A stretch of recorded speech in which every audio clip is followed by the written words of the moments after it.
कहानी की शुरुआत होती है एक छोटे लड़के जैक से, जो अपने पिता के साथ रहता है। उसे जाइंट्स की कहानियां पढ़ना बहुत पसंद था, जो उसकी माँ उसे पढ़कर सुनाती थी जब तक वो जिंदा थी। कहानी कुछ ऐसी थी कि कई साल पहले कुछ साधुओं को जादुई बीन्स मिले। उन्होंने सोचा कि इनसे आसमान तक का रास्ता बनेगा, पर जब वो ऊपर पहुंचे तो उन्हें कुछ और ही मिला, जो जमीन और आसमान के बीच था। उस जगह का नाम था गैंटुआ, जहां बेहद खतरनाक जाइंट्स रहते थे। अब उन्हीं जादुई पौधों से जाइंट्स नीचे आए और लोगों के ऊपर अत्याचार करना शुरू कर दिया। यही कहानी इस वक्त राजकुमारी इजाबेल भी सुन रही थी। उसकी माँ ने उसे एक कहानी सुनाई और पूछा कि तुम उस 2 सर वाले जाइंट से डरती तो नहीं, जो कि इन सभी जाइंट्स का राजा है? नहीं नहीं, मुझे डर नहीं लगता, राजकुमारी ने जवाब दिया। उन साधुओं ने जाइंट्स के दिल को पिघलाकर एक मुकुट बनाया, जिसे किंग एरिक को पहनाया गया। राजा एरिक ने जाइंट्स को अपने काबू में किया और वापस गैंटुआ भेज दिया, जिसके बाद उन जादुई पौधों को भी काट दिया गया और हमेशा के लिए शांति हो गई। राजा के उस मुकुट को भी राजा के साथ ही दफना दिया गया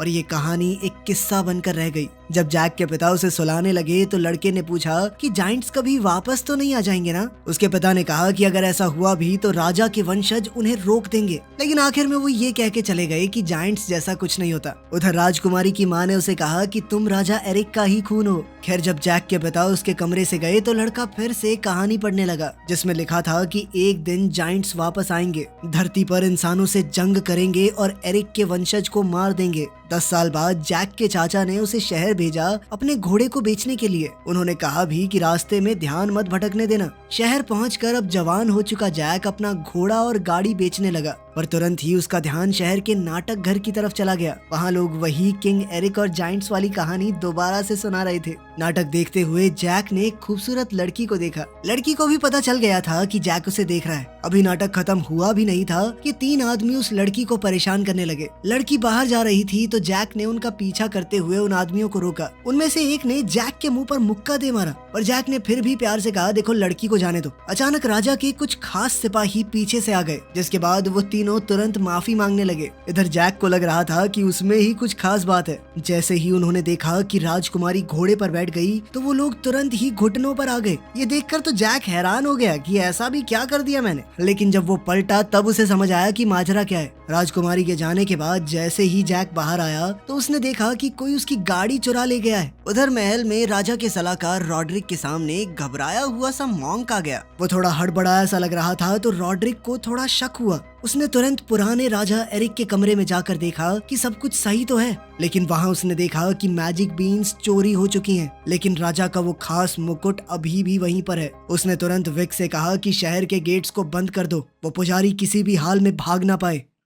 पुजारी समझ चुका था कि सिपाही उसे ही ढूंढ रहे हैं। तभी उसने जैक को घोड़ा बेचते हुए देखा। उस पुजारी ने जैक के पास जाकर कहा कि देखो मेरे पास पैसे तो नहीं है, लेकिन मैं तुम्हें जादुई बीन्स दे सकता हूँ। जैक थोड़ा हिचकिचाया, लेकिन उस पुजारी ने कहा कि ये बहुत खास है, इनके बदले में मैं तुम्हें बहुत ज्यादा पैसे दिलवाऊंगा बाद में। उस पुजारी ने कहा कि किसी भी हाल में इन्हें खोना मत और भीगने तो बिल्कुल मत देना। जैक सोच ही रहा था कि तभी पुजारी घोड़ा लेकर भाग गया। शहर से निकलने से पहले विक के आदमी उसके पीछे गए और उसे पकड़ लिया। साथ ही जैक का चाचा उसे डांट रहा था, घोड़े के बदले में ये 4 बीन्स लेकर आया तू, इतना ही दिमाग है तेरे में? वहीं राजा भी राजकुमारी को डांट रहा था कि तुम बिना किसी सिपाही को लेके महल से बाहर क्यों गई? जल्द ही तुम इस रियासत की रानी होगी। अगर मैं रानी बनने ही वाली हूँ तो मेरी बात भी मानो ना, क्यों मेरी ऐसे ही शादी करने लगे हो, वो भी दुगनी उम्र के आदमी से? दरअसल राजा राजकुमारी की शादी रॉड्रिक के साथ करना चाहता था, लेकिन राजकुमारी को उससे शादी नहीं करनी थी। इजाबेल ने कहा कि वो कोई कमजोर अबला नारी नहीं है। ये कहकर वो वहाँ से चली गई।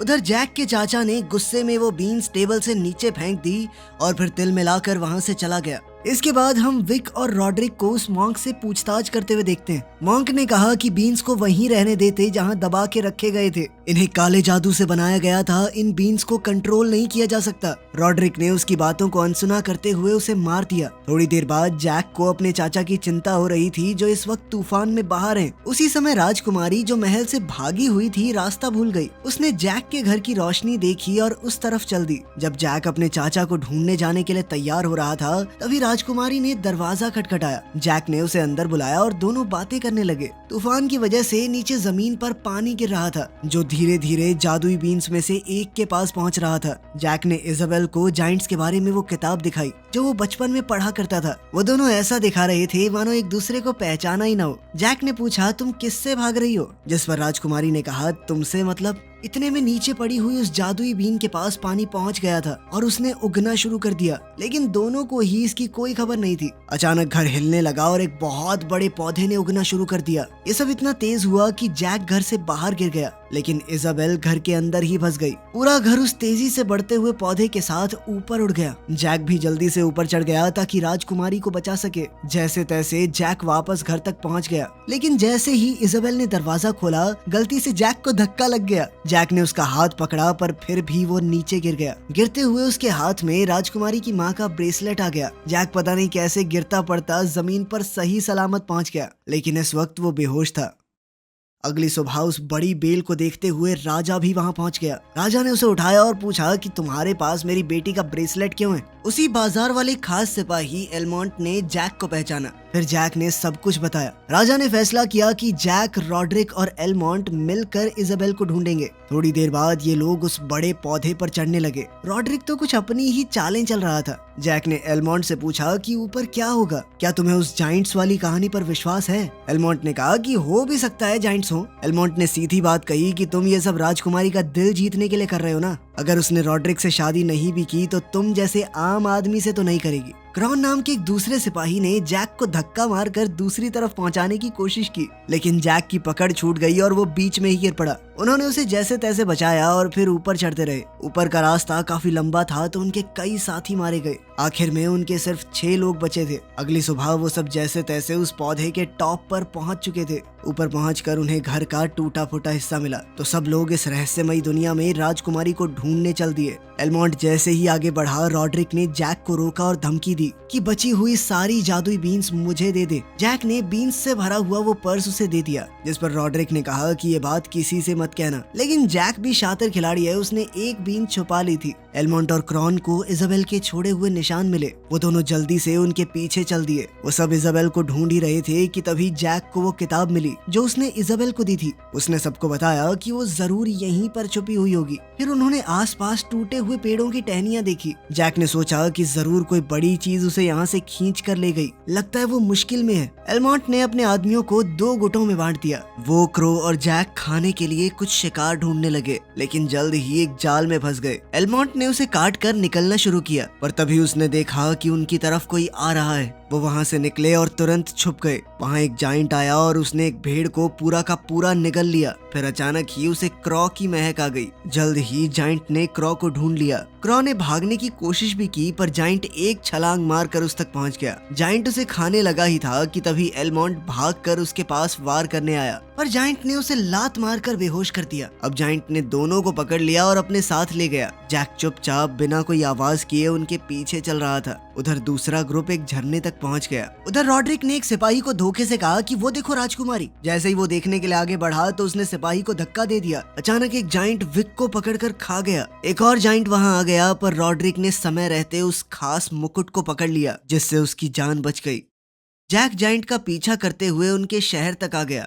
तभी हमने देखा कि इजाबेल को एक जाइंट ने कैद करके रखा हुआ था, जो उससे पूछ रहा था कि वो यहाँ तक कैसे आई। लड़की ने कोई जवाब नहीं दिया। जाइंट ने दोबारा पूछा कि कोई और भी आ रहा है क्या, जिस पर इजाबेल ने कहा कि मैं अकेली हूँ। लेकिन 2 सर वाला वो जाइंट जनरल फैलन जानता है कि इजाबेल किंग एरिक की वंशज है। उसने अपने लोगों को दिखाया कि इंसान वापस आ गए हैं। तभी दूसरा जाइंट क्रॉ और एलमोंट को भी वहाँ ले आया। जाइंट्स के नेता ने उनसे सवाल किए। क्रॉ कोई जवाब ना देते हुए उनका मजाक उड़ाने लगा, तो एक जाइंट ने एक ही झटके में क्रॉ को खा लिया। जैक ने शोर सुना, पर 2 जाइंट्स से बचकर चुपचाप वहाँ पहुँच गया। जनरल फैलन ने एलमोंट को धमकाया कि वो इजाबेल को खा जाएगा अगर उसने जवाब नहीं दिया तो। एक और जाइंट के साथ वो लड़ने लगा कि आखिर किसको इसे खाने का हक है। तभी रॉड्रिक वहाँ मुकुट पहन कर आया। सभी जाइंट्स घुटनों पर गिर गए, यहाँ तक कि जनरल भी। एलमोंट खुश हुआ कि रॉड्रिक आ गया, पर रॉड्रिक तो सीधा सिंहासन पर बैठ गया। इजाबेल और एलमोंट दोनों हैरान हुए जब रॉड्रिक ने जाइंट से कहा कि अब तुम लोग मेरे लिए लड़ोगे। हम कल सुबह धरती पर हमला करेंगे, अपनी फौज को तैयार करो। जनरल फैलन को ये बात बिल्कुल पसंद नहीं आई। इधर जैक ने एक कमरा देखा जहाँ धरती से चुराया हुआ सामान रखा था। इस सब के दौरान उसने सुना कि इजाबेल अपनी जान की भीख मांग रही है। जाइंट्स उसे खाने की तैयारी कर रहे थे। जैक तुरंत वहाँ पहुँच गया। जाइंट कुक कुछ ढूंढ रहा था। जैक जब इजाबेल को बाहर नहीं निकाल पाया तो एलमॉन्ट के पास गया और उसे एक छुरा दिया। जब जाइंट वापस आया तो उसने एलमॉन्ट को हर तरफ से आटे से ढक दिया और फिर ओवन में डाल दिया। शायद वो एलमॉन्ट का समोसा बनाना चाहता था। जैक ऊपर चढ़ गया। इतने में एलमॉन्ट ने आटे को तोड़कर खुद को बाहर निकाल लिया। अचानक जाइंट ने इजाबेल को पिंजरे से खींच लिया। जैक ने मौका पाकर एक बड़ी सी छुरी उठाई और जाइंट के अंदर घुसा दी। जल्द ही एलमॉन्ट ने भी खुद को छुड़ा लिया। इजाबेल छुप गई और जैक जाइंट की पीठ पर लटक गया। जाइंट ने जैक को मसलने के चक्कर में अपने आप को दीवार पर जोर से मारा, लेकिन वो बेवकूफ खुद ही मर गया। एलमॉन्ट ये देखकर हैरान हो गया कि जैक ने इतने बड़े जाइंट को मार गिराया। तभी जैक ने कहा कि मुझे एक रास्ता पता है, जल्दी चलो मेरे साथ। नीचे राजा ने अपने जनरल से पूछा कि क्या इस जादुई पौधे को काट देना चाहिए, जिस पर जनरल ने सलाह दी कि थोड़ा और इंतजार कर लेते हैं, वरना जो हमारे लोग ऊपर गए हैं वो भी वापस नहीं आ पाएंगे। जल्द ही जैक, एलमॉन्ट और राजकुमारी नदी के किनारे आ गए, जहाँ उन्हें एक सोया हुआ जाइंट मिला। जैक ने सोचा कि मधुमक्खी के छत्ते की मदद से इसे जगा देते हैं, फिर ये भाग जाएगा, हमारे ऊपर ध्यान नहीं देगा। दोनों आदमी सोए हुए जाइंट के पास गए, छत्ता उसके मास्क में रखा और भागकर छुप गए। कुछ ही पलों में जाइंट हड़बड़ाकर जाग गया। उसका बैलेंस बिगड़ा और वो चट्टान से नीचे गिर गया। एक और मुसीबत से बच जाने की खुशी में इजाबेल और जैक गले मिले, लेकिन एलमॉन्ट को ये पसंद नहीं आया। किनारे की तरफ चलते हुए एलमॉन्ट ने कहा कि मुझे यहीं रुकना होगा ताकि रॉड्रिक के ऊपर नजर रखी जा सके। उसने जैक से कहा कि राजकुमारी को घर ले जाओ, अब तुम ही उसके रखवाले हो। इजाबेल ने एलमॉन्ट को अलविदा कहा और दोनों वहाँ से चल दिए। इतने में वो बड़ा सा जाइंट जादुई पौधे के पास जा गिरा। राजा ने उसे देखा और अपने जनरल से कहा कि मेरी बेटी पूरी रियासत से ज्यादा जरूरी नहीं है, सब लोगों की जान खतरे में आ जाएगी, काट डालो इसे। जनरल अभी भी चाहता था कि राजकुमारी के आने का इंतजार किया जाए, तो राजा ने तलवार उठाई और खुद ही काटने लगा। वो जोर जोर से अपनी बेटी से माफी मांग रहा था। राजा के इरादे को देखकर जनरल ने अपने आदमियों को कहा कि जल्दी से इसे काट डालो। उसी समय जैक और इजाबेल उस पौधे से नीचे उतर रहे थे। उन्होंने अपना शहर देखा और वो काफी करीब आ गए। फिर सोचने लगे कि नीचे वाले लोग क्या कर रहे होंगे। उस करिश्माई पौधे को काटने का काम बहुत तेजी से चल रहा था। इसी बीच गैंटुआ में एलमॉन्ट किनारे पर रॉड्रिक का इंतजार कर रहा था। उसकी नींद तब खुली जब जाइंट्स की सेना पास आई। रॉड्रिक आया और किनारे की तरफ गया। तब अचानक एलमॉन्ट ने उस पर हमला किया और उसके बचे हुए बीन्स गिर गए। अब उन दोनों के बीच जबरदस्त लड़ाई छिड़ गई। रॉड्रिक ने जाइंट से मदद मांगी तो जनरल फैलन ने अपने आदमियों से कहा कि उसे बाहर निकालो। रॉड्रिक और एलमॉन्ट की इस लड़ाई में रॉड्रिक जीत रहा था, लेकिन तभी एलमॉन्ट ने उसकी तलवार पकड़कर उसे घायल कर दिया। रॉड्रिक ने मौका देखकर एलमॉन्ट को किनारे से धकेल दिया, लेकिन एलमॉन्ट ने अपनी छुरी उठाकर उसे मार डाला। जाइंट्स ने पत्थर तोड़कर सुराग बनाया, पर वो रॉड्रिक तक समय रहते पहुंच नहीं पाए और रॉड्रिक मारा गया। लेकिन अब उन्हें ताज मिल गया था। जनरल फैलन ने उसे अपनी उंगली में पहन लिया और जाइंट्स का राजा बन गया। नीचे उस जादुई पौधे के पास आदमियों ने एक हिस्सा काट दिया। नीचे का हिस्सा कटते ही पौधा अजीबोगरीब तरीके से हिलने लगा। ऊपर इजाबेल और जैक ने भी ये महसूस किया। अब वो पौधा तेजी से नीचे गिर रहा था तो जैक ने इजाबेल से कहा कि मुझे जोर से पकड़ कर रखो। उधर एलमॉन्ट भी स्टॉक पर चढ़ गया उसके टूटने से पहले। इस वक्त जनरल फैलन उसे देख रहा था। जैक और इजाबेल बड़ी तेजी से नीचे उतर रहे थे। जैक ने पौधे के एक हिस्से का रस्सी की तरह इस्तेमाल किया और दोनों उसे पकड़कर वहां से झूल गए। उस पौधे का ऊपरी हिस्सा जो एलमॉन्ट ने पकड़ा हुआ था वो राजमहल तक जाकर गिरा, लेकिन उसके जमीन पर फटाक से गिरने से पहले एलमॉन्ट कूद गया। राजा इस बात से बहुत दुखी था, ये सोचकर कि शायद उसने अपनी बेटी को खो दिया। पर तभी अचानक जनरल इजाबेल के साथ वहां आया। इजाबेल ने अपने पिता को पूरी कहानी सुनाई कि ऊपर क्या क्या हुआ। राजा ने अपनी बेटी को बचाने के लिए जैक को एक इनाम दिया और कहा कि एक बाप होने के नाते मैं तुम्हारा एहसान कभी नहीं चुका पाऊंगा। अलविदा कहते हुए जैक ने भारी मन से इजाबेल को वो किताब दी ताकि वो अपने दिमाग के किसी कोने में उसे याद तो रख सके। और फिर जल्द ही राजकुमारी अपने पिता के साथ महल में चली गई। सबको लग रहा था कि अब तो बला टल गई, लेकिन उधर जनरल फैलन को रॉड्रिक के पास से वो जादुई बीन्स मिल गए। उसने उन्हें पानी में फेंक दिया और तुरंत एक और जादुई पौधा उगने लगा। जनरल फैलन ने अपने लोगों को तैयार किया क्योंकि बीन्स उनकी जमीन के बिल्कुल किनारे पर उग रहे थे। पौधे के पूरा उगने से पहले ही जाइंट्स उस पर चढ़ने लगे। आखिरकार जनरल भी ऊपर चढ़ गया। जमीन पर जैक ने अपना घोड़ा ढूंढा और जाइंट्स को नीचे आता देखा। फिर वो जल्दी से घोड़े पर सवार होकर राजा को खबर देने पहुंचा। कुछ ही पलों में जाइंट्स धरती पर पहुंच गए। जैक ने एक मॉन्क से कहा कि जल्दी से घंटियां बजाओ। और फिर उसने राजा और इजाबेल के पास जाकर जाइंट्स के बारे में बताया। तभी उन्होंने कुछ जाइंट्स को अपने पीछे देख लिया। सब लोग शहर की तरफ भागने लगे। जनरल फैलन अब राजा के पीछे लग चुका था। एलमोंट ने सेना और शहर को तैयार किया। तीर कमान से लेकर गरम तेल तक सब कुछ तैयार किया गया। जाइंट्स अब जैक के बिल्कुल पीछे तक आ गए थे। एलमोंट उनके शहर में आने का इंतजार कर रहा था ताकि तेल को आग लगा सके। राजा के शहर में घुसते ही पुल ऊपर उठ गया। जैक कूद गया पर जनरल फैलन भी उसके पीछे पीछे कूद गया था। एलमोंट ने उसे पुल से धक्का दिया और वो तेल में जा गिरा। बाकी जाइंट शहर में घुसने का इंतजाम करने लगे और फैलन भी पानी के नीचे बचा रहा। उधर एलमोंट ने जैक और इजाबेल को मिलवाया। उसने राजा को बताया कि उस 2 मुंह वाले जाइंट की उंगली में ताज है। जब तक हम वो हासिल नहीं कर लेते इस मुसीबत से बच नहीं सकते। तभी जाइंट्स ने एक बड़ी सी घंटी शहर में फेंक दी और पुल में हुक लगाकर उसे खींच लिया। राजा ने इजाबेल से कहा कि अपने कमरे में जाकर मशाल जला दो ताकि आसपास के दूसरे राजाओं को चेतावनी मिल सके। उसने जैक से कहा कि मेरी बेटी का ध्यान रखना। एलमोंट और उसके बाकी सिपाही पुल को संभालने लगे। इजाबेल ने जैक को एक छोटा रास्ता दिखाया जो जमीन के नीचे मौजूद कब्रों से गुजरता था। जल्द ही वो किंग एरिक की समाधि के पास से गुजरे। वो राजा के कमरे तक पहुंच गए पर तभी उन्हें जमीन के नीचे कुछ सुनाई दिया। जनरल फैलन नीचे से दीवार तोड़कर घुस रहा था। उसे देखकर वो लोग तुरंत भागने लगे। सेना जाइंट्स को रोकने की कोशिश करती रही पर जाइंट्स ने उनकी सेना को धूल चटा दी। अब जाइंट्स शहर के अंदर जलती हुई लकड़ियां फेंक रहे थे। सैनिक जाइंट्स के ऊपर भालों से वार कर रहे थे और कुछ समय तक लड़ाई में उन्हें फायदा भी मिला। पर जाइंट्स ने वापस हमला किया और उनके हथियार तोड़ दिए।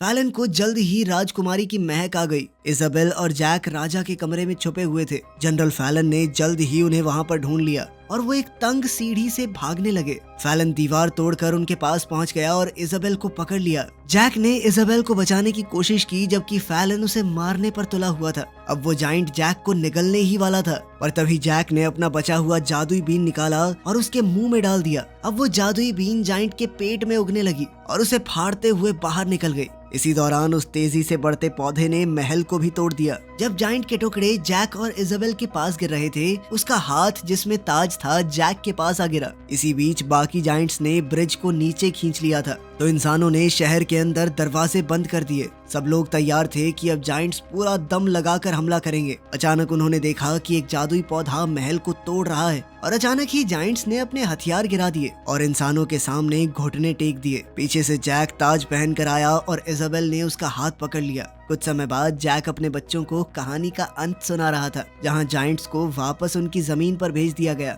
और राजकुमारी ने एक गांव के लड़के से शादी कर ली। बच्चे ताज के बारे में पूछते हैं डरते हुए कि अगर जाइंट्स वापस आ गए तो, लेकिन जैक ने बताया कि वो ताज एक खास जगह पर सुरक्षित है। इतने में इजाबेल उनके पास आई और उनका ये प्यारा सा परिवार एक साथ रहने लगा। वीडियो पसंद आई तो लाइक कर देना, चैनल को सब्सक्राइब कर लेना। मिलते हैं अगली वीडियो में।